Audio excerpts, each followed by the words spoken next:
കേരളത്തിന്റെ രാഷ്ട്രീയ ഭൂപടത്തിൽ തൃശൂർ ജില്ലയ്ക്ക് എന്നും സവിശേഷമായൊരു സ്ഥാനമാണുള്ളത്.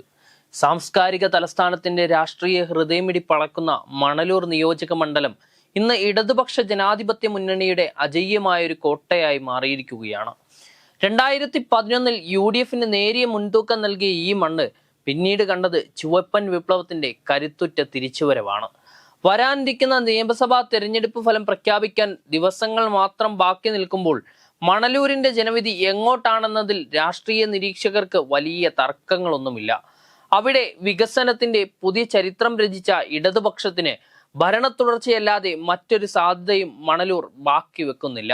മണലൂർ തിരിച്ചുപിടിക്കാൻ TN പ്രതാപനെ പോലുള്ള മുതിർന്ന നേതാക്കളെ മുൻനിർത്തി കോൺഗ്രസ് നടത്തിയ നീക്കങ്ങൾ മണലൂരിലെ രാഷ്ട്രീയ യാഥാർത്ഥ്യങ്ങൾക്ക് മുന്നിൽ തകർന്നടിയുന്ന കാഴ്ചയാണ് നാം കാണുന്നത്.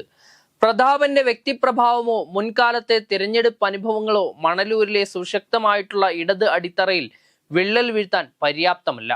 കാരണം മണലൂരിന്ന് വ്യക്തികേന്ദ്രീകൃതമായ രാഷ്ട്രീയത്തിനപ്പുറം വർഗ ബഹുജന സംഘടനകളുടെ കരുത്തിലും സർക്കാരിന്റെ പ്രവർത്തന മികവിലും വിശ്വസിക്കുന്ന വോട്ടർമാരുടെ മണ്ഡലമായി മാറിക്കഴിഞ്ഞു. കോൺഗ്രസ് ഗ്രൂപ്പ് വഴക്കുകളിലും നേതൃത്വ പ്രതിസന്ധിയിലും ഉഴലുമ്പോൾ ഇടതുപക്ഷം കൃത്യമായിട്ടുള്ള ലക്ഷ്യബോധത്തോടെ ഓരോ വോട്ടർമാരിലേക്കും ഇറങ്ങിച്ചെന്ന് കഴിഞ്ഞു.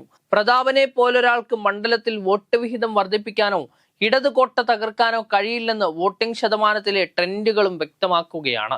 2016 മുരളി പെരുന്നെല്ലിയിലൂടെ LDF മണലൂർ പിടിച്ചെടുത്തത് 19,325 വോട്ടുകളുടെ ശ്രദ്ധേയമായ ഭൂരിപക്ഷത്തിനായിരുന്നു. എന്നാൽ 2021 എത്തുമ്പോൾ ഈ ആധിപത്യം കൂടുതൽ ഭദ്രമാകുന്നതാണ് നാം കണ്ടത്. 78,337 വോട്ടുകൾ നേടി 46.77% വോട്ട് വിഹിതത്തോടെ മുരളി പെരുന്നെല്ലി വീണ്ടും തിരഞ്ഞെടുക്കപ്പെട്ടപ്പോൾ കോൺഗ്രസ് വെറും 28% അങ്ങ് കൂപ്പുകുത്തി. കോൺഗ്രസിന്റെ ഉറച്ച വോട്ടുകൾ പോലും BJPയിലേക്കും മറ്റു മുന്നണികളിലേക്കും ചോർന്നു പോകുമ്പോൾ ഇടതുപക്ഷത്തിന്റെ അടിത്തറ ഓരോ വർഷവും വികസിക്കുന്ന കാഴ്ചയാണ് നാം കണ്ടത്. ഈ വോട്ട് വിഹിതത്തിലെ അന്തരം നികത്താൻ TN പ്രതാപനോ മറ്റൊരു UDF നേതാവിനോ സാധിക്കുന്നില്ല എന്ന രാഷ്ട്രീയ യാഥാർത്ഥ്യമാണ് മണലൂർ പ്രതിഫലിപ്പിക്കുന്നത്. മണലൂർ ചുവപ്പണിഞ്ഞത് വെറുമൊരു രാഷ്ട്രീയ തരംഗം കൊണ്ടല്ല, മറിച്ച് താഴെത്തട്ടിൽ നടന്ന വികസന പ്രവർത്തനങ്ങൾ കൊണ്ടാണ്. പിണറായി വിജയൻ സർക്കാരിന്റെ ജനക്ഷേമ പദ്ധതികൾ മണലൂരിലെ ഓരോ വീട്ടിലും നേരിട്ടെത്തിയിട്ടുണ്ട്. ലൈഫ് മിഷൻ പദ്ധതിയിലൂടെ വീട് ലഭിച്ച ആയിരക്കണക്കിന് കുടുംബങ്ങൾ, കിഫ്ബി വഴി നവീകരിക്കപ്പെട്ട റോഡുകൾ, ലോക നിലവാരത്തിലേക്ക് ഉയർന്ന സ്കൂളുകളും ആശുപത്രികളും എന്നിവയെല്ലാം ഇടതുപക്ഷത്തിന്റെ വിജയസാധ്യത വർദ്ധിപ്പിക്കുകയാണ്. മുരളി പെരുന്നെല്ലി എന്ന ജനകീയനായ MLAയുടെ നിരന്തരമായ ഇടപെടലുകൾ ജനങ്ങൾക്കിടയിൽ വലിയ മതിപ്പുണ്ടാക്കിയിട്ടുണ്ട്.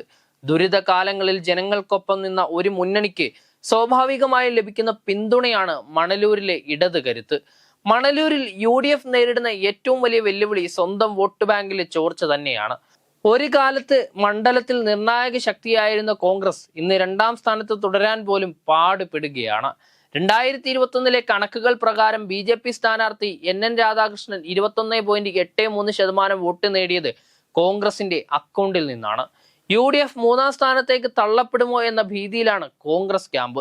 ഈ സാഹചര്യത്തിൽ TN പ്രതാപന് എത്രത്തോളം വോട്ടുകൾ തിരിച്ചുപിടിക്കാൻ കഴിയുമെന്നതും സംശയമാണ്.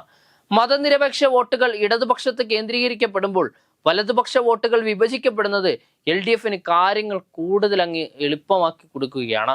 മണലൂർ മണ്ഡലത്തിലെ നിർണായക ഘടകമായിട്ടുള്ള തീരദേശ ജനത എന്നും ഇടതുപക്ഷത്തോടൊപ്പം ഉറച്ചു നിന്നവരാണ്. മത്സ്യത്തൊഴിലാളികളുടെ ക്ഷേമ പദ്ധതികളും കടലാക്രമണ പ്രതിരോധ പ്രവർത്തനങ്ങളും തീരദേശത്ത് LDFന് വലിയ സ്വീകാര്യത നൽകി.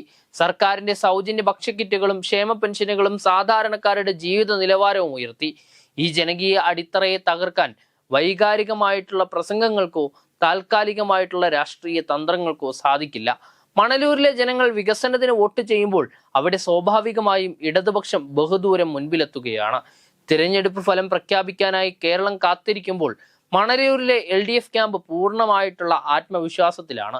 സംഘടനാപരമായിട്ടുള്ള മേൽക്കൈയും സർക്കാരിന്റെ ഭരണ നേട്ടങ്ങളും തങ്ങൾക്ക് വലിയ ഭൂരിപക്ഷം സമ്മാനിക്കുമെന്ന് അവർ ഉറച്ചു വിശ്വസിക്കുകയാണ്.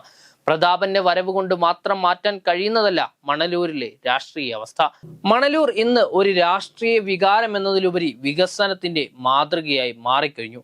മണലൂർ വീണ്ടും ചുവപ്പൻ വിജയഗാഥകൾ രചിക്കുമെന്ന കാര്യത്തിൽ രാഷ്ട്രീയ നിരീക്ഷകർക്കിടയിൽ 2 അഭിപ്രായമില്ല.